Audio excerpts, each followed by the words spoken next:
everybody, and welcome back to another episode of Rappin With ReefBum. I'm your host, Keith Berkelhamer. So today, my guest is Matthew Zahler from My First Fish Tank and Bulk Reef Supply. What's up, Matthew? Hey, good. Hey, I'm doing well. Thanks for having me on, Keith. I appreciate it. I love that T-shirt, man. Kiss my ass. It's a good one, right? This one came all the way from Poland. When I was doing some Aquaphors videos, they just sent me a care package. It's a good one. It's got some great color, and the slogan is you can't beat that, man. So for those of you folks that don't know Matthew, his website myfirstfishtank.com, and the videos he produces for his YouTube channel and Bulk Reef Supply focus on the beginner's aspect of the reef aquarium hobby. But before we talk to you, Matthew, I want to take care of a little business and thank the show's sponsors, Bulk Reef Supply and Ecotech Marine. I really appreciate the support from those companies, and I also appreciate you folks supporting the show as well and tuning in. I see some familiar faces out there. Scotty Damron, the Harem 14, Star City Reef. What's up, folks? And as per usual, this is an interactive conversation here between Matthew and I, but always encourage the viewers to drop some comments in the chat or some questions. I think it's going to be a really very interesting episode with Matthew here. And one last piece of housekeeping. All episodes of Rappin With ReefBum are now available as podcasts on Spotify, Apple Podcasts, Google Podcasts, and Stitcher. So if you want to catch replays of the show in the audio format, you can do that on those platforms. So Matthew, man, thanks for taking the time to join us. I know you're a really busy guy. Well, I'm happy to be here because usually you have like people in this hobby who are like really well-known names. And now you just have My First Fish Tank. Point this way. I know. So no, thanks for having me on. You're actually my, nobody ever asked me for like interviews, conversations. So I think you're my first. So I'm sure this is going to be the first of many. We'll see, right? So, all right, Matthew. I know you've had a lot of videos on your My First Fish Tank YouTube channel that kind of talked about your journey. But how did it all start? I mean, I didn't dig deep into the archives to kind of see how it all began. Although we do have a nice treat that we're going to show the folks in a little bit. Oh, but how did it all begin for you in terms of your journey in reef keeping? Okay, well, it didn't start anywhere near reef keeping. I'm from Portland, Oregon, born and raised Portland, Oregon. And then I went to Santa Clara University. I studied theology, Catholic theology, and Catholic philosophy. And after I graduated college, that was 2004, I entered the Jesuit order. So I was in religious life. For those of you who are aware of that, Jesuits are a kind of Catholic priest. So I was studying to be a Catholic priest for 3 years, and kind of took me all around the Pacific Northwest. After 3 years, I was in Chicago. I ended up leaving and moved back to Seattle, got my master's in theology. And then in 2008, I started teaching theology at a Catholic high school. So that was my first career. And that really lasted all the way until 2018 when we moved down here. In that time, I taught at a school in Tacoma, Washington. My family moved to Hawaii for a year. I taught at a Catholic school in Hawaii. And then we moved back to Seattle, and I taught at an all-girls Catholic school in Seattle, was a campus minister, a retreat director. But I'd always wanted to keep fish tanks, right? My high school, my senior year of high school, Central Catholic High School in Portland, Oregon, we had a marine biology class, which was, I mean, how lucky was I to have a marine biology class? Wow. We had a marine biology class. I'm not a science guy, but I was like, this is cool. So me and my buddies took it. We actually raised like salmon roe in the classroom, and we had like a saltwater fish tank in the back. And we all, as a part of the class, you had to get scuba certified. So I still remember 18-year-old getting scuba certified in the middle of winter in Puget Sound in Seattle. Ooh. It was freezing. Wow. You couldn't see. I mean, you could barely see your hand. It was so murky, But it was cool. Ended up getting certified. Ended up scuba diving the Great Barrier Reef later in college, so it was totally worth it. But I always kind of had this like interest because I always took care of the saltwater fish tanks. I always had freshwater tanks. Just like really simple. Under what do you call it? The like gravel filters, the like under substrate filters. Yep. I had all those things, but my life took me a different way. And then I met a YouTuber online. I've never met him. New York Stilo. Do you know New York Stilo? No, I've not heard of New York Stilo. Oh my gosh. I guarantee you, if anybody's watching this now who knows New York Stilo, he is fantastic. He's actually from New York. How do you pronounce? How do you spell Stilo? Steelo. Okay, spell it like it sounds. He was just an early YouTuber, and he never showed his face. And I had tried to get started in this hobby, probably in the early 2000s. And I got so overwhelmed, I quit. And I kept trying. And the third time I tried, I was like, I'm going to do it. I got back from Hawaii, and I started. YouTube was finally more of a thing. Yeah. You could get more tutorials. Before YouTube, it was really hard. But there weren't people to like talk about beginners. You had bulk reef supply at the time, but they were so far above my head at that time. Yeah. It was so complicated. I was like, oh my gosh, I don't know. But I met New York Stilo, and he was this jovial guy who just used his iPhone, I think, to take videos of his tanks. And he had this accent. He was like, hello, all YouTubers. And he was like super jovial and excited. And he just had a passion for it. And I watched all of his stuff several times. And I was like, okay, fine. I'm going to do it. So I ended up buying I couldn't afford it, but I put a little bit of money away each month for my teaching job. And I got a Red Sea Reefer 170. We had this dank little apartment, my family of four, we lived in Mercer Island, which is Seattle. And I started building it. And from there, it just kind of took off. I saw New York Stilo's videos. I was like, hey, maybe I can make a video. And I did, and it wasn't very good, but it was a video. And from there, it just kind of took off. My family moved out of Seattle in 2018. Seattle, we couldn't afford it. We were both teaching full time, and we couldn't buy a house. So we were like, we need somewhere where we can buy a house and that has sun. So we moved to Palm Springs. And then because we moved here, the cost of living was so much less that my wife was able to work. And if we just scraped by, that was enough income. Wow. So that allowed me to do this. And so I did. And you know how it goes. You have a couple of years where you don't make any money, and then whammo, you make a little bit of money. And then, yeah, right, whammo, yeah, right, you and me, big time, right? But then, I transitioned doing this full time, and now I've kind of made a career out of it. So it's taken 5 years, but that's all right. Reef Keeper's heard of New York Stilo. I'm gonna have to check this guy out. You have to. His stuff is amazing. I'm assuming his voice isn't. He's not doing videos anymore. Not at all. Do we know what happened? What became of New York Stilo? No, I mean he originally had a fire in his apartment, according to one of his videos. If you see the video, is that the last video? No, it wasn't. But then he rebuilt, and then he just kind of disappeared. So I don't know. He kind of reminds me of like CJ's aquariums. Yes. CJ. Yes. Yeah, you know how he just kind of got into football and other coaching things. Right. So I think life kind of takes us away. Oh yeah, no, for sure. You never know when the plug will get pulled, so to speak, in terms of the YouTube careers. But you've got a commitment now, so you got to kind of you got to stick around for a while. I got to keep going. So, all right. So I'm just checking out the chat here. Marcus Reef. I'm going to check out New York Stilo as well. You got it. Oh, all right. So, all right. You mentioned your start in terms of YouTube, and before the show started, I did something, and I wanted to double check with you before I showed this video. What I did was I went to your YouTube channel and I pulled the first video that you ever made. I guess because it's the first video on your channel. I'm assuming that's the first one you ever made. It is. And so we're going to take a look at that, and we're going to contrast the style of that and content of that first video versus one that you made in 2021 this year. So let's roll the videotape, shall we?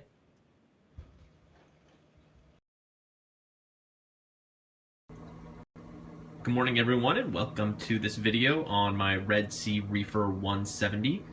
I've had this here for about 6 months, but only up and running for about 2 months, and I just wanted to show you what I've done with it.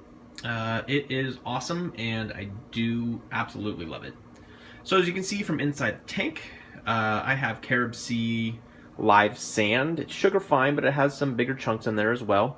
The rock, I bought dry live rock from Bulk Reef Supply, and I did buy the what do you call the kind that is the Reef Saver. There it is, Reef Saver. I bought way too much. It took me forever to get this set up, and it doesn't look very amazing at all, but I actually like it quite a bit. Yeah, I think it's really important as hobbyists to preserve our reefs, and if that means getting some rock that's reef saver, that's not directly pulled from a reef, I'm all for that, absolutely.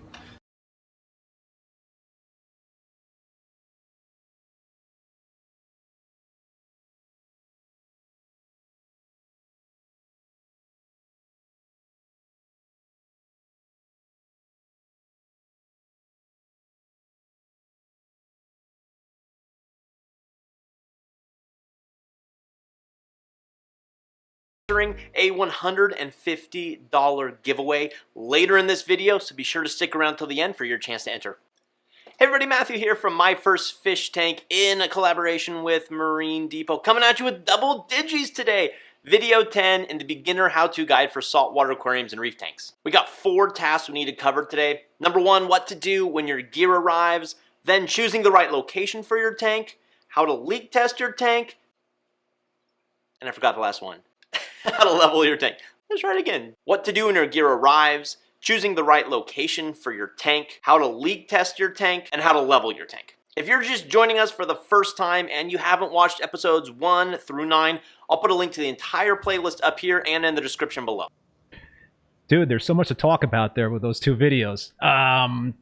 Jeez. So how did you develop the style that you have now versus how you started off? Did you learn pretty much from Stilo in terms of that kind of style, or? Okay, so that beginning style was very much New York Stilo, right? And I just had my cell phone. I didn't know anything. That's a cell phone video. Oh yeah, for sure. I mean, nowadays you can't even tell. Cell phones are amazing. Right. But it was a cell phone video. But, how I've really gotten better over time was Casey Neistat. You know Casey Neistat? New York famous vlogger? Oh, yeah. Yeah. I'm a huge Casey Neistat fan. And I love his vlogs. And so what I ended up doing when I started improving is I just watched his vlogs. And I would copy things that he did. And I wouldn't copy him very well, because I didn't know how to copy him correctly. Like, he doesn't tell you how to do things, but he just has this gift for storytelling. And the thing I learned early on is it doesn't matter what equipment you have or what you're filming with. It matters if your content is interesting. And really, as I get older, it matters if you tell a story. Now, sometimes that's easier to do than others, but if you tell a story with beginning, middle, and end, people want to see what happens. And so it's really about becoming a storyteller. And then I've just learned some skills along the way. I've upgraded my equipment along the way. Most of my videos, like my most popular video I ever made has like 500,000 views. That was just on my cell phone. It doesn't matter what you have. My most popular video, I think it has been. It was a decently produced. Oh, but before I make my comment, I want to thank Manny Palmer for the super chat. His comment is, "You two make me happy. Keep up the hard work, fellas." Big Manny. And Manny was one of my contacts, so as he was yours, yes, right? Yes, at Marine Depot. We'll talk more about the Marine Depot days. Rest in peace, Marine Depot. Yes, we will. Rest in peace. That was somebody else's Mac 1. Rest in peace, Marine Depot. Yeah, that's for sure. My most popular video, or one of the most popular videos, and I think it's gotten 250,000 views or something, is how to remove glued PVC pipe. A fitting. Oh, it's so boring. Basically, if you screw up and you put a fitting into a PVC pipe, let's say it's like a $60 ball valve or something like that. You screwed up, right? And you want to get that ball valve back and you want to save it. So I did a video in terms of heating up some pipe that you put inside the PVC to loosen that PVC, and then the PVC melts and you pull it right out. That's obviously. Okay. Do you know how much money I've wasted with like misgluing expensive like Spears valves? Yes. So I needed that video. Well, I haven't seen it. I need you gotta watch it. And I just actually put a blog post out. I'm gonna probably do a video of the top 10 tips for working with PVC. But this is not about me, Matt. This is about you, right? So yeah. So talk about talk about the equipment in terms of kind of like how everything evolved with you. I mean, obviously you picked up a decent camera, but yes. what besides a camera? the biggest thing I learned, okay, so I always thought, like, I've never known what I wanted to do with my life. I still don't know what I want to do. This is the thing I've ever done that I enjoy the most. I love it. I enjoy doing it. I'm so lucky to be able to spend my days doing this, and people pay me to do this. Can you believe that? I know. I know you can't. It's crazy, right? Like, I love this. You know, so the biggest piece of advice, not advice, but the biggest thing I remember somebody telling me once is, I was thinking about being a writer. I was like, oh, I could be a writer. Somebody asked me, well, do you write? And I said, no. Well, then you're not a writer. You know, like, writers write because they want to write. You know, like, so you can't just be like, oh, I'm going to go do that now. If somebody pays me for it, I'm going to do it. No, you have to do it because you want to do it. You know? And so that's kind of stuck with me, being like, do you want to make YouTube videos? Yeah, I do want to make YouTube videos. And I'm sure you're the same way. You and I have made YouTube videos for years without making any money. Yeah. Nobody paid. Yeah. I mean, and nobody paid us anything. And we did it because we enjoyed making the content. We enjoyed the interactions with the community, and we kept going. Right. You know, the biggest thing that separates a successful content creator or a YouTuber from an unsuccessful one is whether or not they keep going. You know, anybody can make videos for a couple months, but then when they see that nobody's watching their videos, they're going to give up. But if you're a content creator, you're going to make content because you just have this drive and this urge to make content. And I'm so lucky. I mean, I couldn't have done this if I had a full-time job. Right. I couldn't have. Right. I don't have that ability. But because my wife is the breadwinner and is a teacher and has the health care for the family, it's allowed me to do this. So I don't want to pretend that, you know, my career path has been because I worked so hard and I pulled myself up by my bootstraps. No, I pulled myself up on my wife's back, you know, as she carried the family and allowed me to do this. But now you've got yourself a pretty nice gig. I do.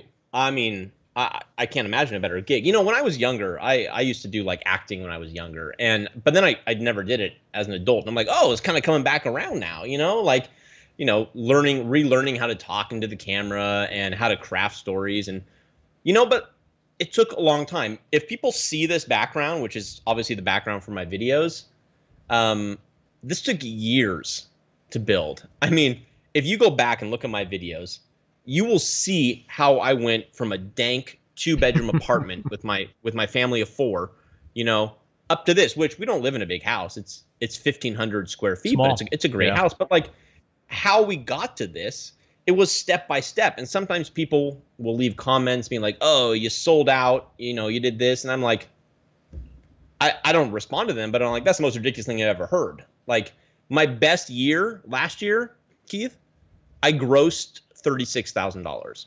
You know what my net was? $12,000. Yeah. You know, so people don't understand that when you love what you do, you take the money you make and you reinvest it. And so I have bought, you know, some of these I bought, like some of these I haven't. This one was given to me by Marine Depot, rest in peace. I bought this one.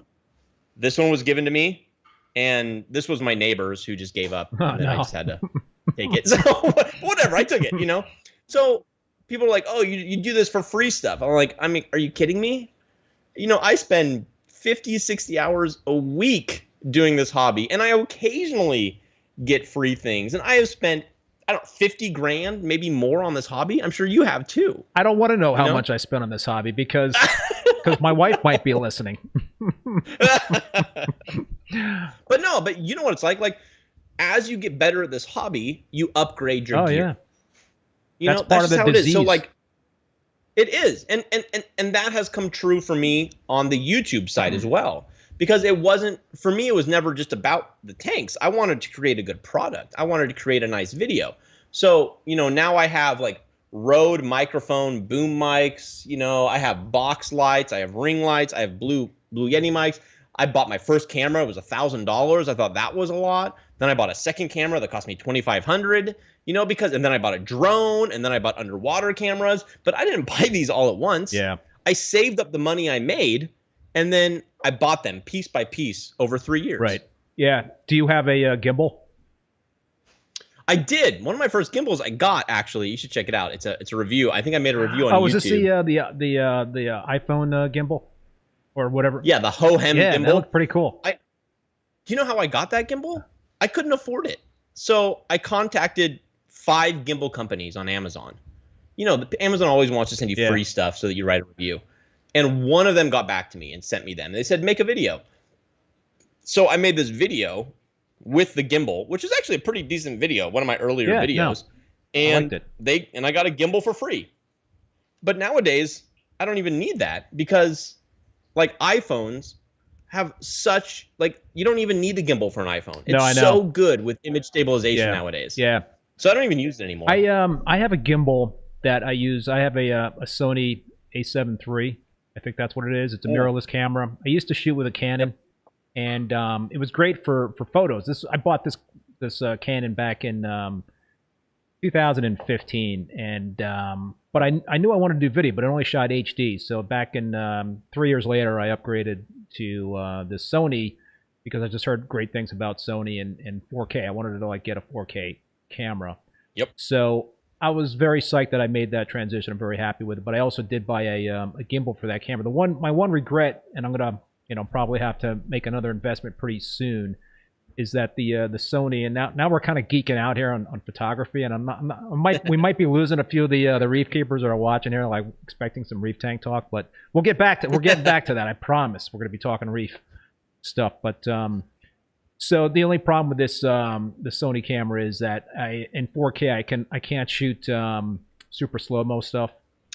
Slow-mo? Like the 120 frames per second. So it can only do 60 frames per second. Well, because in order to get a 4K camera that shoots more than 60 frames per second, you're looking at like $3 or $4 grand. Like and they're all full frame. Yeah. You can't get a crop sensor. You have to get full frame. Yeah. You're getting some kudos for the fish tank room back there, Matthew. That's nice. This one's empty, but it looks good. I actually have seahorses now, which nobody knows about because I haven't been making my first fish tank videos, but I have seahorses now. Yeah, no, you're doing pretty well, dude, because I've been at this hobby for 27 years, and I only have 6 tanks. So you're like breathing down my neck here with the 4 tanks. You might have you might have more tanks off screen. I don't know. I have more over there. You got more over there. Yeah, you can't see them. So talk about the. I want to relate a story to you about Marine Depot, but talk about the journey that brought you to Marine Depot. Oh, you want me to go first? Yeah, you go. You got because you were there first. Was I really? Oh yeah. Yeah, it's all right. Yeah. You're right. Well, I was. Yeah, right. And then that's right. Then you came on. Yeah. So it's all thanks to Kat. Everyone knows Kat, right? We all know Kat. Yeah. Kat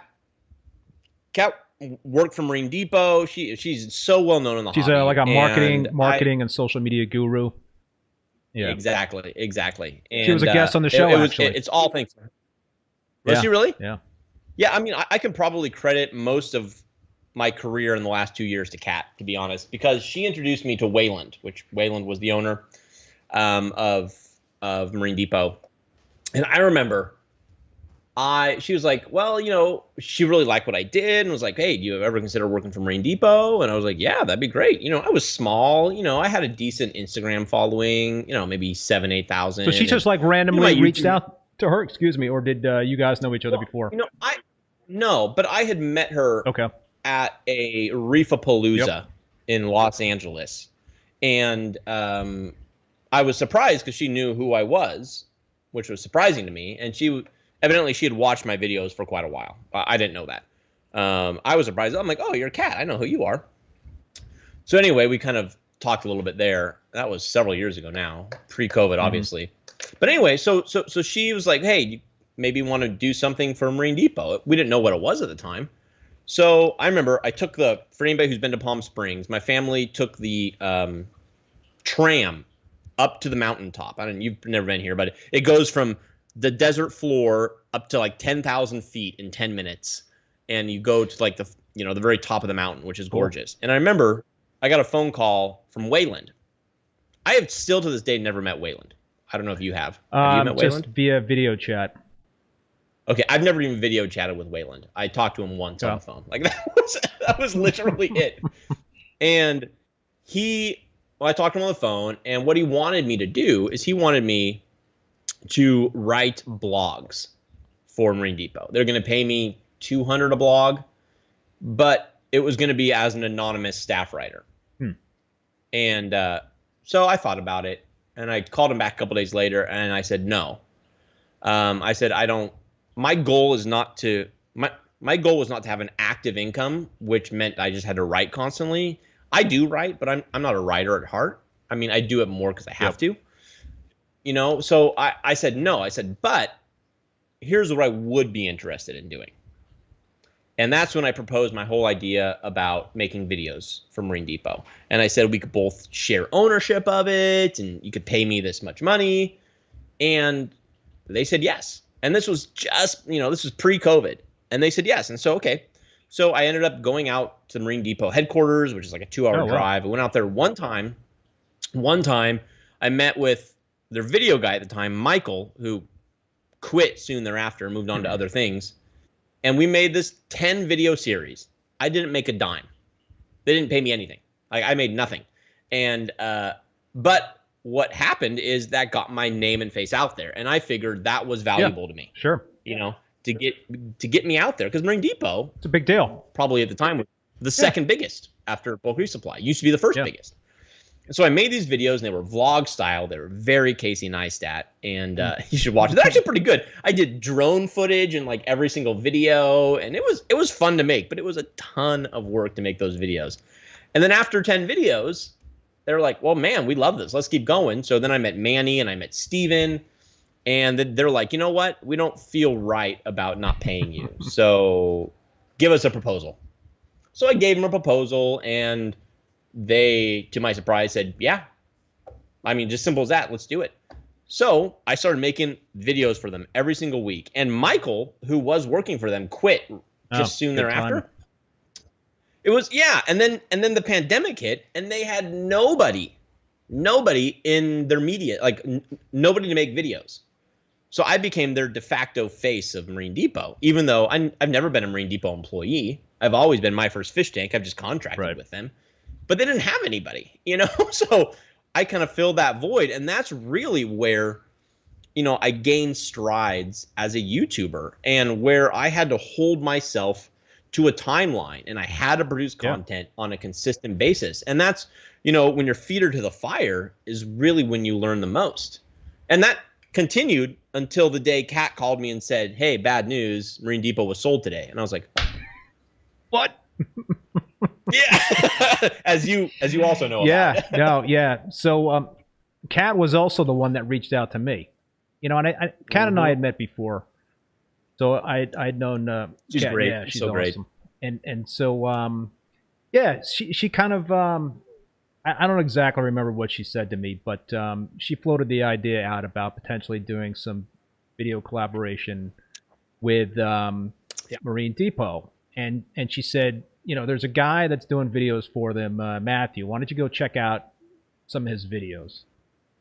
So, I did my due diligence and watched a lot of your videos, and I was like pretty much blown away. I was like, this dude is good, And I don't know at what point, but I was talking to Waylon, and I was talking to Manny and maybe Steven. I don't know the whole timeline in terms of who I was talking to and when.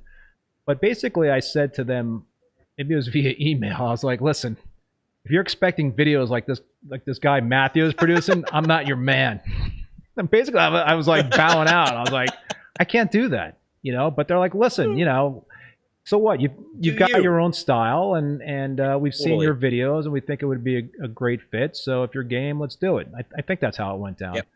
So I was like, all right, cool. Let's do it. And so I was doing a lot of stuff, and I did. We brainstormed. Built that new tank. And we brainstormed on some stuff because I'm a stickhead. I'm big into the SPS and all that stuff. So I did some videos. It was kind of like focusing on SPS, and then I did the three. What was it called? The 3 Glass Walls series. Yes, and then I did the we basically, they were like, hey, I started that video series as a 24-part. Actually, it turned out to be a 25-part video series. I just put out my last episode, and sad. yeah, but So they were like, yeah, let's put that on Marine Depot as well. So we were basically, it was sharing content. You know, I would put content together for them, and it would go on to the Marine Depot YouTube channel. And then once it hit, you know, once it dropped, that's the word, right? Dropped on the Marine Depot channel. Then I dropped it on the ReefBum YouTube channel. So yeah, it was pretty awesome, and you know, there were also sponsors of that Three Glass Walls video series. So they were great partners. I was definitely bummed big time when I heard that they were moving on, and there was a lot of uncertainty, right, for us in terms of what was going to be happening in the future. Oh, it was complete uncertainty. I mean, you know, I mean, when I say I was making a decent income, I told you how much I made, $36,000, right? But for being in this hobby, that's amazing, you know, to like do what you love. And I remember they told us, and like literally it was like just over a month until it was all gone. And like for me, the videos were a big part of that. But I also had my website. Right. And my website was pulling in $1,000 a month, to be honest. It was pulling in good income, and it was all affiliate sales and almost entirely through Marine Depot, you know? And so then overnight, that disappeared, you know? And so we were left kind of like, what do we do now? You know? And, you know, luckily you and I were both picked up by Bulk Reef Supply, which has been, I don't know about you, but it's been fantastic. I love it. Like, I love working with BRS. Yeah, so talk awesome. about that. You know, talk about how has it changed things for you in terms of the amount of time that you now spend producing videos. Has it changed that, or are you still pretty much spending the same amount of time producing videos? You just have less time to do videos for My First Fish Tank. It's definitely changed. Before my content, so when I was at Marine Depot, I was making one video a week, and then but I had a blogger at the time, Max. He was working for me. So I was also cultivating the website because I was making money through the website as well. And so I was kind of splitting my time there. But when it came to Bulk Reef Supply, it became all about the videos, 100% about the videos. And instead of making one video a week, I made 2 videos a week. And for those of you who are YouTubers out there, and Keith knows this, you know, it takes a ton of work to make a video. It's a lot of work. If you care about making videos and you're not just shooting it and then you uploading it, it takes so long. And it's not just filming the video. You know, I write pages of scripts. So you can't can't do run and gun videos for Bulk Reef Supply. That's not. No, okay, here. I'll give you behind the scenes. Ready? I just filmed this video today for Bulk Reef Supply. How to feed fish. Okay, single space, 1, 2, 3 pages. I have to write scripts for everything I do, you know? So you write the script, then you figure out what the A roll is, what the B roll is. Then you have to actually do all the filming. You have to do the lighting. You have to move the lights around. Then you have to do all the editing. Then, I mean, it takes forever to do a YouTube video, which is part of the fun of it. Like, then you're really proud of your work. I'm sure you look back at some of your videos and you're like, that was a good video. Like, I put a lot of time into that, and I'm pretty proud of that. But anyway, my work with BRS has become video content. And my goal has always been to get ahead, because when you work for yourself like you and I do, we don't get vacations. No one pays us to take time off. You know, we get time off when we schedule time off, you know, which is fantastic. Don't get me wrong. I love that. But that means if I want BRS to have consistent content and I want to have a vacation, I need to be weeks ahead. Right. So that I can disappear. So my first 2 months has literally been me working 7 days a week, every day, to get 2 weeks ahead. And I'm happy to say that last weekend, I got 2 weeks ahead. But then Randy called me yesterday, and I had to talk to Randy. And he's like, hey, we're doing this big, I won't talk about the details, but we're doing this big thing. We need you to make 3 videos a week. And I'm like, whoa, that's a lot, man. I was like, Randy, I just got ahead. And now you're giving me more projects. But I'm happy to say yes, because Randy's fantastic. So how can you say no to Randy? He's just such a nice guy. Yeah, no, those guys were great because, you know, like yourself, I was definitely, all right, what the heck is going on here? Because that was a nice little income in terms of doing the collaboration with the Marine Depot. Yep. And, but yeah, so Kat was like reaching out to me and was just, listen, I'm going to set up a meeting with, Randy and Ryan, and you guys can talk. Yep, and same for me. Guys can talk about all that stuff. I just really, in terms of for me and what I do and the amount of time that I have to spend on videos, I just didn't think I would be able to step in and fulfill the kind of role that you're fulfilling with those guys. I also Totally. felt like I wasn't, maybe the right or the best fit in terms of what I do. They seem to cover a lot of stuff in terms of SPS. So I don't know if they had a hold there or not. But I just, I really wanted to try to like figure out a way that I could, hopefully get their support. And it worked out. And I was very, very psyched that they were willing to support me and my work on YouTube. And it's been awesome to have them and Ecotech Marine in my corner.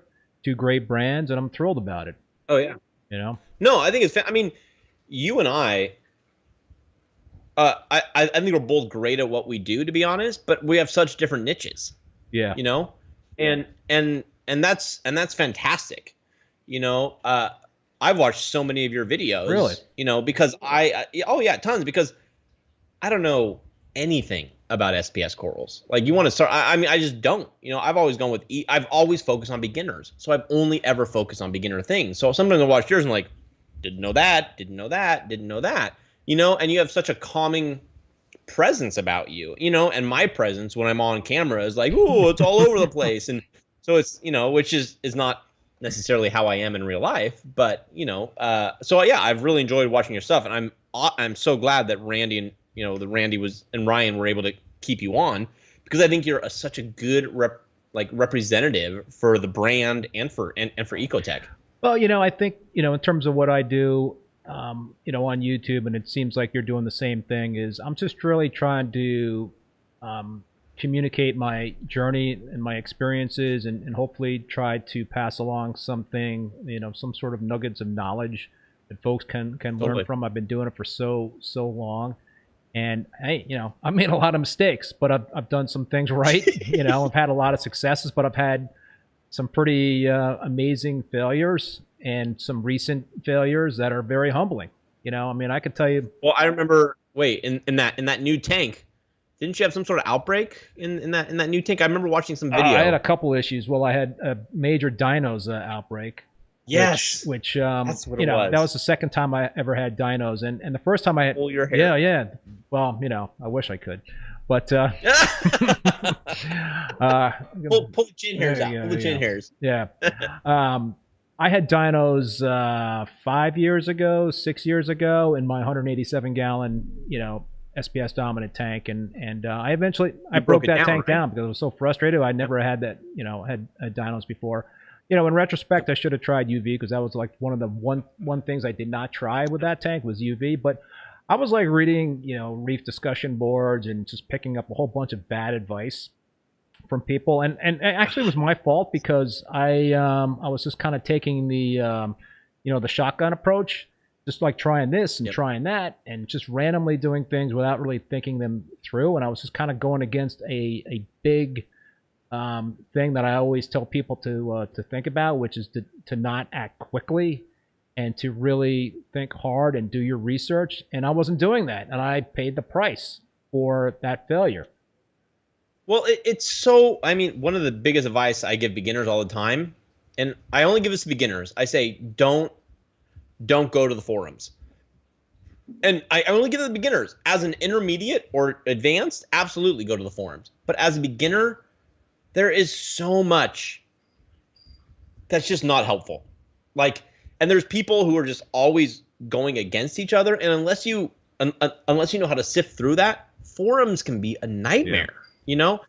I love forums nowadays, but when I started, oh my gosh, I got so much bad advice from forums. Like, oh, I never do that. Like, oh, quarantine. Oh, that's such a bad idea. That's just a waste of time. That's just businesses saying, hey, buy our gear. I'm like, no, I've learned now. That's ridiculous. You're wrong. Yeah.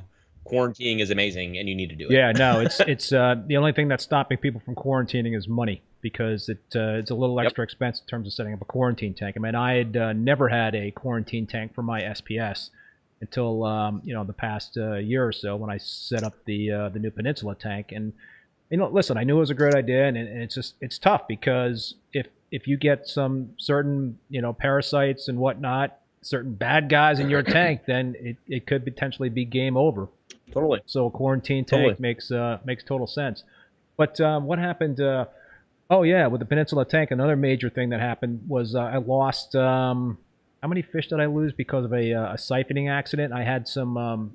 Yes, were your nitrate or something? What was it? I had a major overdosage of nitrate. It siphoned into the sump, and I was lucky I didn't lose all the fish because I was sitting here. I came, I did a water change. I was doing maintenance, and I was cleaning one of my peristaltic dosing pumps, and so I had mounted this dosing pump about 5 feet up off the floor because I needed to put it there because I didn't have the room down below. Yep. And so, and I had the liquids all the way down on the floor, and I never really even thought about possibility of back siphoning as something that. Because usually those peristaltic pumps pinch. Well, yeah. Enough, what I did was I took the tubing around the rollers. I took it out and I cleaned it, so it basically opened up the channel.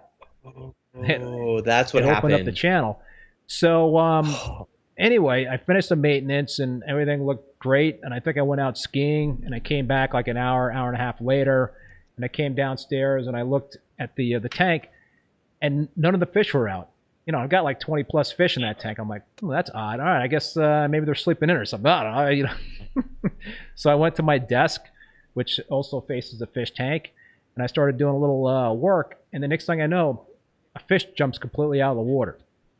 And that's not a good sign. Then I look over and I look even closer, and the fish are just freaking out, and they're not happy at all. And then I went into the. So okay, wait. What did you think it was at that point? I had no clue. I thought maybe it was something electrical. Totally. I really had no clue what was going on. So finally, I looked. I was looking around, almost like in a panic, and I saw one of my dosing containers, which is 1,000 milliliter dosing container, was empty. Oh, the nitrate. No. I'm like, holy smokes. And that's what it was. And did massive water changes. And I had a couple weeks before, I basically had picked up my holy grail fish, which is a Miss Bar Regal Angelfish. And did it die? Survived. Oh, it survived. It survived. Oh my goodness. Yeah. Wait, so how many gallons was that water change? I think I probably did a 50% water change at the beginning, and then subsequent. How many gallons was that tank? Was it a 225 gallon tank? So it was not a small amount of water that I had to. Did you have that much salt water on hand? I have a 50-gallon drum. Is basically what same with me. I have. So you just have to refill it, keep going, and So it was day in and day out doing that. Yep. So let me just take a look at the chat here. Scotty Dameron, I love the honesty and the transparency that Matthew projects. The honesty really makes you like everything you guys do. All I can say is thank you. Hey, Remy, Bahama Llama Coral is in the house. Oh, Remy, a fellow BRS. What's Remy saying here? What's up? He's talking to other people in the chat. He's not talking about us. Of course he's not. He's so popular. I mean, Remy is so popular. Like, Remy, I mean, he's a radio personality. Like, everyone in St. Louis knows him, right? Yeah. No, he's awesome. All right, man. So let's talk about reef keeping, right? So you have all these tanks. Do it. How much time do you spend on maintenance on these tanks? I'm going to tell you guys a little secret, okay? About 2 months ago, I hired someone to help me with them. I couldn't keep up. I did. And so I maxed out at 8 tanks. Oh, you've got 8 tanks now? No, I don't. I maxed out at 8 tanks. And then I was like, this is ridiculous. I cannot keep 8 tanks. It was too much because, I mean, just doing like phosphate and nitrate tests on 8 tanks using the HANA checkers took like an hour and a half. Yeah. Like it took forever. And so I now have 1, 2, 3. I only have 4 active tanks right now.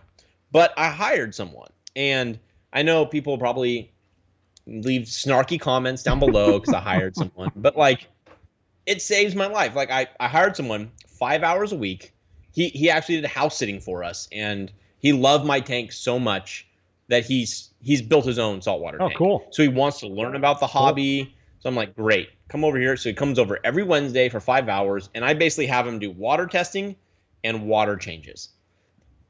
And that is a huge help. I mean, a huge help. I still do a lot, but that is a huge help. And now I think I've narrowed it down to what I want. So I have over here, this is a JBJ RF65. This is the tank, if anybody remembers who's watched my channel, that I cracked. Yeah, seahorses. I cracked it when I first got it because I was ridiculous. I tried to pull it off the pallet, and I chipped the bottom of it. And then I went in with super glue and fixed it.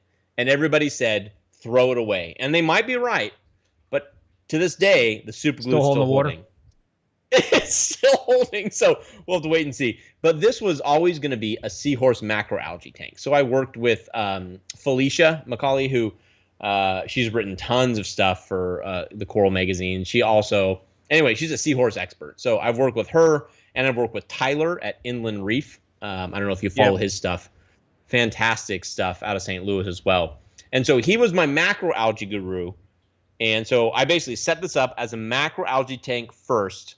And then I got these jellyfish, I forget what you call them, these little tiny jellyfish. And I was told that they might sting the seahorses. So then literally this just sat here for 6 months. But then somebody forwarded me an article and said, oh, the Erectus seahorses, they're so big it doesn't matter. So I was like, oh. So then I went to Alyssa's Seahorse Savvy, bought the seahorses, and now this tank is looking fantastic. Looks so sweet. I'm really happy about that. Yeah, then back here I got my reef tank. I feel like every hobbyist needs a reef tank. Like, I'm not going to lie, it's not my favorite tank. My favorite tank is this tank. The macroalgae is so gorgeous. I love it. But I'm like, I can't say I'm a hobbyist if I don't have a reef tank of some kind. You got to have a reef tank. So it's, and so this is my reef tank, and this one was back in the Marine Depot day. I bought this tank. I got a discount from Marine Depot, but I bought this tank. I did. And, it's a great tank. I just put the corals in. I have a frag tank over there. Everything's going well. Stocked with fish. Pretty happy with that. This was my big experiment tank. This was my Clownfish Harem tank. And, of course, being inspired by Bulk Reef Supply, their 120-gallon or whatever size it was, where they put in like 28 clownfish. Remember that? So I was like, okay, can you do it with a 65-gallon? This is a Reef Octopus tank. And this one was given to me. Okay, I didn't pay for this tank, but I paid for the lights and everything else. This one was given to me, and I was like, okay, so can you do, basically it's 40 gallons up top and 20 gallons down below. So it's like a 40-gallon breeder, And I was like, so can you put a harem in that size of a tank? And let me tell you all right now, whoever's watching, no. It's not going to end well? No, you cannot. Okay, you cannot do it. It's too small. You need a bigger tank. Okay, it hasn't failed, but it's pretty close to have failed. Now there are only 5 clownfish left. They haven't died. 2 have died, but I've literally built a whole bunch of other tanks just to house them. So like 2 of the clownfish are here, and 2 of the clownfish are here, and 2 of the clownfish are there, and now 5 seems to be the number. Okay, because the problem with a clownfish harem tank is they spread out. So a clownfish, I've learned, need 2 feet in every direction. So if they claim the center, they're going to guard 2 feet to the left and 2 feet to the right. And they're going to bully. And they're always going to choose one to bully on. And so then I move that fish. Well, then guess what? Then they choose the next smallest. And they bully. And it goes down the line. You need a bigger tank. Like, you really do. So I have 5 now, and they're bullying 1 fish. So I'm like, maybe I'm going to literally end up with this gorgeous tank with 2 clownfish. And a great anemone. And a bunch of anemones. It's just going to be an anemone tank, That's all that it is. But I've always wanted a clownfish harem tank. And eventually what I'm going to do is I'm going to get rid of this tank. I'm going to upgrade this tank to 120 gallons. I'm going to put all of the clownfish and the anemones back in it. And I'm going to kind of start again. So anybody watching, 40-gallon tank, it's not big enough. I tried. I love clownfish. I don't really keep anemones. I tried anemones once, and that was a big. It actually lasted one day because after that evening, after I put the anemone bubble tip anemone into the tank, it got sucked into one of the power heads. It just killed itself. But I'm the worst at anemones. If you go back and watch my stuff, I suck at anemones, and I've had people comment being like, Matthew, you should just give up. So, and I respond, I'm like, I am not giving up. Do not give up. I'm going to learn how to keep anemones. So thank you, Rogue Aquariums, for that super chat. So kind. Keith, nice to see you. Have Matthew on your stream. His transparency in helping new reefers make the best decisions possible through his videos. So, yeah. That's very nice. Nice thing to say there. Thanks, guys. Yeah, so my experience is I love clownfish, and I have a pair in my 187-gallon tank.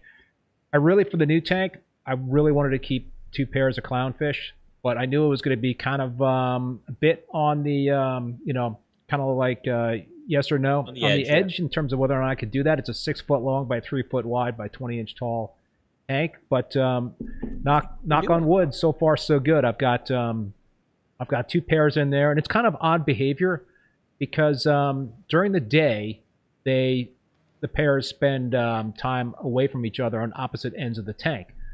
But during the evening and night, in the morning, when I come down in the morning and the tank lights are off, I believe at least 3 of them, possibly 4 of them, they're all sleeping together. They're hanging out. No, I think with a 6-foot tank, that gives. I mean, even if they as long as you have 2 separate islands, 2 separate areas where they can claim their own, I think you're going to be fine. But isn't that weird? Like Twilight, clownfish are all best friends. It's the strangest behavior, and it's true in this tank too. Oh, we all get along, and then when the sun comes out, oh my God, they are attacking like you. Yeah, no, it's really it's quite bizarre, but I just love it. And the reason why I don't keep anemones is pretty much every time I have a clownfish pair, they'll find some LPS, whether it's Goniopora or I've even had them in a leather coral. Nice. So it's great because that way, I don't have to worry about the anemone moving around and sting and stuff. Although I've seen some kick-ass tanks, SPS tanks with anemones, and I've heard that if you put the anemone in first before the corals, that the anemone will find its happy place and that the clouds will. Yeah, but that's no guarantee. Anemones are finicky. I mean, if you have SPS corals like you do, which I don't even. I mean, I have a couple SPS, some of the most easy to keep ones, but people like you are real experts with corals, and they're so sensitive, and so having an anemone in there, yeah, I mean, you kind of are rolling the dice. It is a bit of a risk, but I think it's something that people definitely do, and you can have success with that. But yeah, I think you need to kind of nail down the SPS first, that part of it all, and then kind of take the next plunge, and if you want to do it on anemone. But yeah, that hasn't been my thing. So let's talk about some things that you've learned along the way. Both successes that you've had and failures. What are some of the bigger successes that you've had in your journey in terms of reef keeping that you could share with us? Any aha moments? Aha moments? I feel like I've had more failures. Well, we'll talk about that. Okay, successes. I think the biggest thing I've learned is patience. Yeah, it's a big one. And I can't stress how important it's been. I used to have over here, this is going to become a quarantine tank eventually, but I used to have a quarantine tank over here. And like you, I had a dinoflagellate outbreak, which is a nightmare. Yeah. Everyone knows it's a nightmare, and I had broken down tanks in the past, just like you have, because I was so frustrated. But I told myself, no, I'm not going to do it this time. I'm going to figure it out. So I did. And I went to the forums and I watched the YouTube videos. And it took me 3 months. 3 months, But I learned that as long as you're committed to what you're doing, you can figure it out. Yeah. And that's not always the case. But in this hobby, things can take months. And realizing that and being like, okay, there's a problem now, rather than give up, let's try to figure it out. And maybe my solution won't work, but every single time I try something new, I've learned something new. And And for those of us like you and me who share what we learn with the YouTube community, I think that's a super helpful thing. Like, I mean, I don't go, you know, my goal when I make videos is not to be like, oh, I'm the most amazing reefer in the world. But it's also not to be like, oh, I'm the worst reefer in the world. But it's like, this is a hard hobby. Feel, and I feel this sometimes too. Do you feel like you're on the spot? Like you're doing a video about something and you're doing like the seahorse tank and whatnot, and or the anemone tank, and it's like, all right, here we go. I've got a whole bunch of anemones coming in. I'm going to get the clownfish in there, and all right, you know, everybody out in the world, I'm putting this out there, and hopefully, fingers crossed, this is going to work out. Does that? Well, I'm sure you've learned as well that there are people on YouTube who will leave you hateful comments. Period. There's no way around that. When you choose a career on YouTube, you are going to have people say mean things to you and hurtful things to you. And you can either engage with them or you can let them brush off. And I never engage. I'm sure I just don't. It's a waste of my time. It's a waste of my breath. It's a waste of my energy, because honestly, at the beginning when I started YouTube, I took things really personally. It's tough, man. You get some comments out there that are like really kind of hit pretty hard. The comments that hit the hardest are the ones that are close to the truth. Oh yeah. Yeah. You know, when they say something that you know you're not good at, and they notice it and they point it out, that's hard. Yeah. Because I'm like, of course, like obviously I know I'm not good at that. Why are you commenting? But I made a decision long ago, probably years ago, that I don't respond to negative comments. Now, I respond to criticisms. There's a difference. There's a fine line between people who have legitimate criticisms and people who are just haters, who are just trolls. Yeah. If you're a troll and you're a hater, you immediately get blocked from my YouTube. You can never watch my YouTube videos again. Yeah. Period. I don't respond to you. You're blocked. If you're on Instagram and you're a troll, you're immediately blocked. You can see my stuff, but I will never see your comments. But if you have a constructive criticism, while that might be difficult for me, I want to learn from that. And I have learned from those. And I will respond to you, you know? I can't even remember what we were talking about, but well, the question was. I know you understand. Yeah, no, I think the question is, do you feel any pressure when you're doing a video about something in terms of like a how-to, and are you worried that it's not going to work out the way you hopefully it will work out, or are you comfortable enough that you know what, hey, I'm putting this out there. It may or may not work, but the chips fall where they may. You know, I think I've gotten comfortable. I wasn't at the beginning, but I've gotten comfortable that now I make so many videos. You know, if I keep up my current pace, I'll make over 100 a year. That's insane. A lot. Like, that's an insane amount of videos. And you can't stop and be super self-critical if you're making that many videos. You have to make content. And you know what? Some of them are going to hit, and some of them are going to be epic failures. And the best I can do is go through my routine, go through my process, and make the best content I can. And then when I'm wrong, which I am wrong, I learn from that and I get better next time. So I used to feel really kind of hypersensitive about it, but nowadays I'm not as hypersensitive, but I'm still a human being. I still read the comments. Bright Mac, you know, I'm sure you do Bright too. Mac 1 comments, people suck. That's one comment. Mikey no Colon, I hope that's the way to pronounce that name. The video and audio is crispy! ! Good job, great guest. So, well, that's nice. Thank you. What, Mikey? Mikey. Thanks, Mikey. Appreciate that. Yeah. So yeah, it is tough because I've certainly, you know, when I did the Peninsula tank build, I was like, man, what if this thing turns out and it just sucks? You know, all the things that I plan to do. Got sponsors and all that stuff, and it's like, what? Well, you know, people always say like, oh, thank you for sharing the things that go wrong. But you know what? When you're a content creator, it's really tempting not to share those Let me tell you, things, man, the dino outbreak, I was like, it took me so long, and it was so hard to make that video. I was like, man, this just sucks.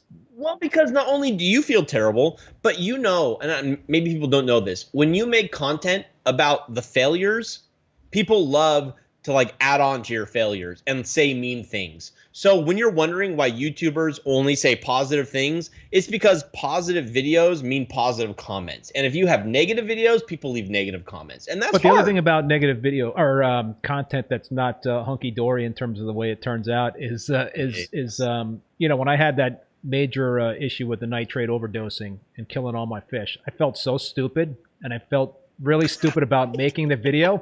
But you know what motivated me to make the video was maybe I could help somebody else avoid making the same mistake, right? So that's what's so important, being a content creator, and not just always focusing on the positive stuff. Hey, look, I got an awesome looking tank and things are great and life is just beautiful, and watch me and hit that like button and subscribe. You know, I mean, I do all that stuff, but you know, this reminds me.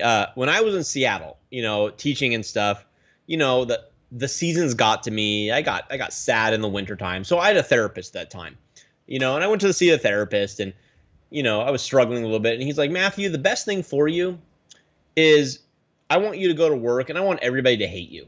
I want you to get nothing but negative comments. And I was like, what?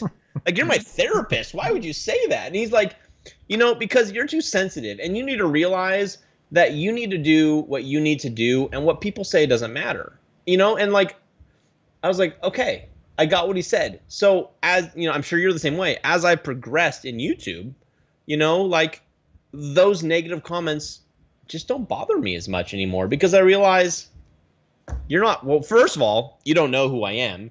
Second of all, you're not worth my time if you're just negative. You know, I'm going to spend my time doing things that I love.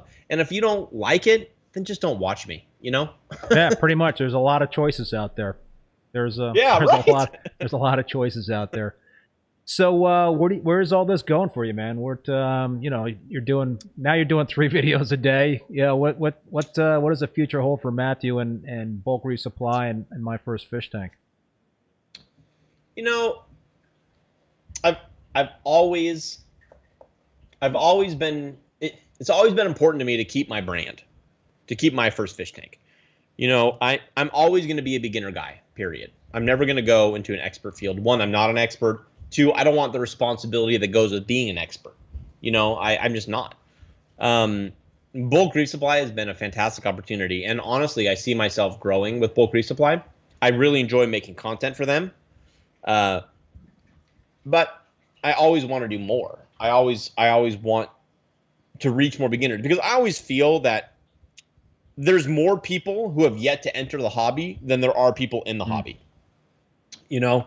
And I feel like as of yet, I'm one of the only people out there to make consistent content for beginners, which baffles my mind. I don't know why anybody else hasn't picked up on this yet. Like, you can make a killing with like beginner oriented stuff and content and gear and supplies. You know, so I've thought about other things. I thought about, you know, hey, what if I start my own beginner sets and I sell them? But that's just not me. Like, I'm not a businessman. I'm just not. And I have friends who are, and they're like, hey, Matthew, we can totally help you. But like, I love what I do, and I like my life, and I like living where I am. And if I can make a little extra money doing the things that I love, then that's how I want to spend my time. You know, so there aren't any like huge aspirations for my first fish tank to become like the #1 brand. Like, I just don't have that. I would like to make more money doing what I'm doing. Yeah. But the most important thing to me is to make the content that I'm proud of, that beginners will find helpful, you know? So I want to be known in 10 years as, oh my gosh, I got into the hobby because of that guy, because of Matthew, because of my first fish tank. And whether they see me at my first fish tank, whether they see me at bulk resupply, I want to be that guy for them, you know? And I feel like I've started down that road, and I hope I keep going down that road. Yeah, you know, I mean, in terms of the amount of time that you've put in on YouTube, I mean, 2015 is when you started on YouTube, right? You know, about the same for me. It's you know, there's been some other folks out there that have been doing a lot longer than us that have really established themselves, and you know, so they've set a really high bar. But that's something that you know, I think I learn from a lot of content creators out there. I learn not only in terms of like my video making style, which is you know, I've got my own style, but I also listen and you know, take in the kind of you know, content that they're putting out there, and I do learn stuff. But you do have to be careful because there are some folks out there that might be, you know, not as informed and maybe passing along some misinformation. So you always have to kind of filter out stuff. I mean, you talked about, you know, not taking in everything you see on the boards. The same is on social media, in terms of what you see on Instagram and Facebook and on YouTube. I mean, I think Instagram is tough because it's really easy to post some pretty amazing looking pictures, and I think, is there substance behind those pictures? I don't know. I mean, listen, I'm not knocking Instagram, and there's some awesome reef keepers out there that have some great content that I follow and really enjoy. But then there's others that I kind of like, you got to wonder. Yeah. Well, you know, it's funny because you know, a few months ago I was talking to Kat, and she was like, Matthew, you really need to get on TikTok. Oh, I put my first TikTok video up yesterday. Okay, well, okay. Stupid video. I'm not knocking you, but I told her, I said no, like I'm not going to do it because I don't want to. Like I was like, I like YouTube because I get to craft what I want, and I get to edit how I want, and I get to put forth a product that I'm proud of and that I want the world to see. I don't, and again, I'm not knocking TikTok, I'm not knocking Instagram, but when I was doing Instagram, like people are like, oh, Matthew, like how did you get 12,000 Instagram followers? Because I posted twice a day, every day for a year. Like people think that like I was just like this terrible person who did all these things to get people to subscribe. You didn't pay $25 for like 5,000 bots to follow you? I didn't pay a cent. Okay, everybody? I didn't pay 1 cent for my Instagram followers. I posted twice a day for a year. Okay, nobody does that. You know, like, so people are like, oh, no, I work my butt off to post. But what happened with me with Instagram is my whole day became Instagram. Every single moment in my life wasn't about experiencing the moment. It was about, oh, how can I capture this for Instagram?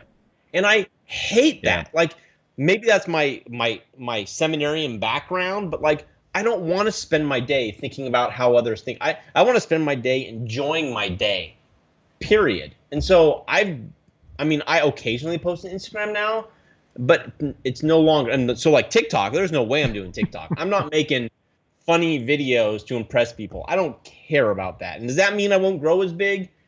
Okay, but I'm okay with that. I put out my first TikTok video yesterday, and it could be my last one. It's such a corny video, but I have like this, I've got some like large bubble algae in the peninsula tank, and every once in a while, one of these gigantic pieces of bubble algae will like dislodge and start bouncing all over the tank. You know, I mean, it's like.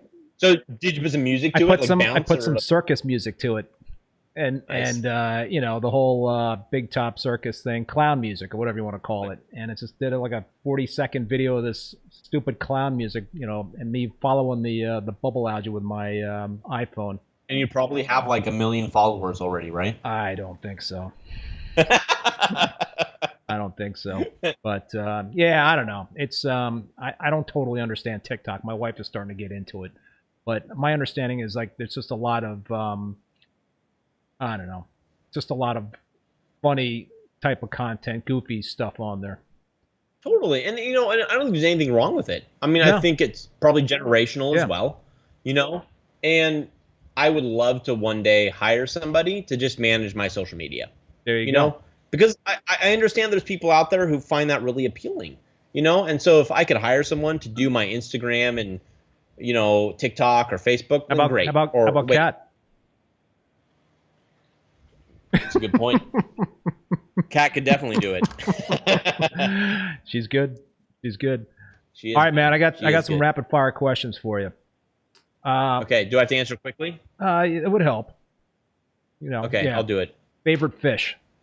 Saltwater. Clownfish. Yeah. Favorite coral? Frog spawn. Nice. Dream tank? 200 some gallon Peninsula tank Fowler. Oh, very nice. Very nice. Yeah.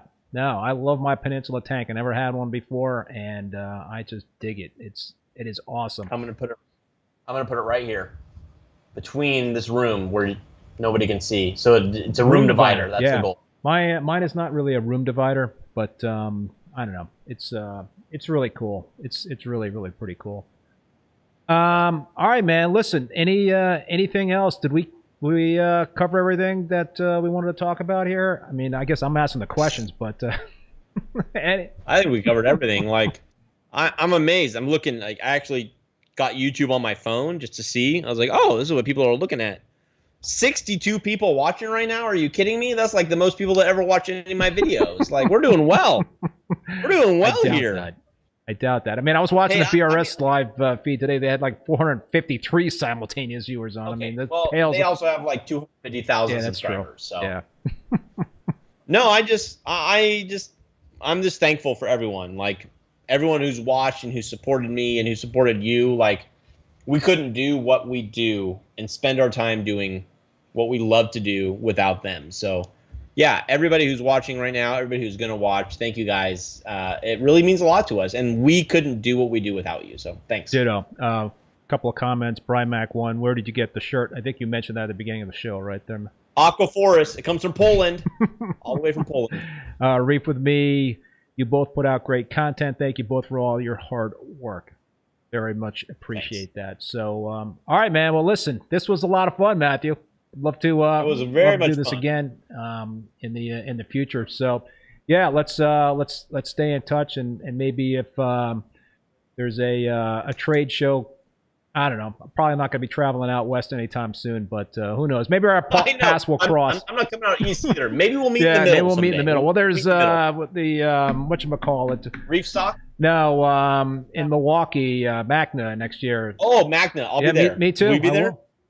Okay, that's a I'll plan. see you there. Unless for sure. there's a COVID spike, I won't be there. I know, exactly. Unless there's a COVID spike. Only half of us smash the like button, other half can't find it. Laugh out loud. Yes, Aqua Balls. I like that screen name.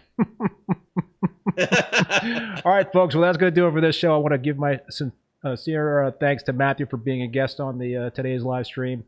And I also want to thank Bulk Reef Supply again, as well as Ecotech Marine for sponsoring Rappin With ReefBum and supporting the show. And thanks again to all you folks for tuning in, and for the folks that contributed via the super chat. Thank you so much. So, and one more reminder about Rappin With ReefBum being available as podcasts on Spotify, Apple Podcasts, Google Podcasts, and Stitcher. Although I don't think anybody's found me on Stitcher yet, but the other platforms, yes. So my next live stream is going to be next Thursday on November 4th at 7 p.m. Eastern Standard Time with, hopefully I'm getting his last name right, Ty Ta, also known as Farmer Ty. So he's a stickhead as I am, so that should be another great show. But until then, be safe, everybody, be well, and we will see you